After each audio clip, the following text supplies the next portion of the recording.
también vamos a necesitar una cuchara. Empecemos. Lo primero que hay que hacer es echar el pegamento, la cantidad que quieras hacer. La cantidad que quieras hacer tú. Y ahora echamos una gota de colorante del color que quieras hacer. Yo lo voy a hacer rosita. Y ahora vamos mezclando bien.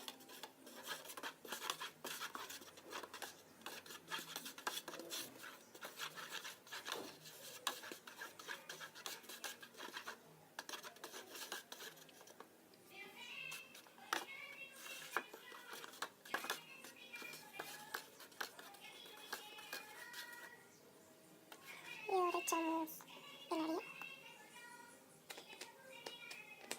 Echamos poquita cantidad, no necesita mucho, con poquito basta.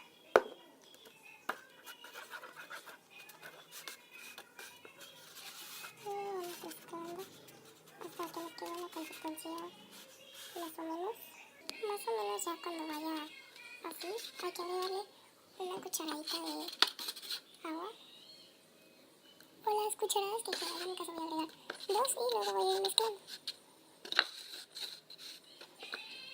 Ah, perdón, se estaba arrumbando otro de los dedos. Está raro. Bueno, ahora vamos mezclando y vamos siguiendo echando más Ariel por todas partes y mezclando. Y así nos queda. Así más o menos te tiene que quedar tu cima. Ya cuando lo vayas mezclando más tiempo ya va a dejar de estar pegajoso. No sé si se ve bien el color del slime, pero que como yo lo tengo, ese se ve el color rosita que es pastelito. Aquí yo, bueno, aquí en la cámara yo lo estoy viendo blanco, pero es rosita. Bueno, si les gustó denle un like, no se olviden de suscribirse. Adiós, hasta la próxima.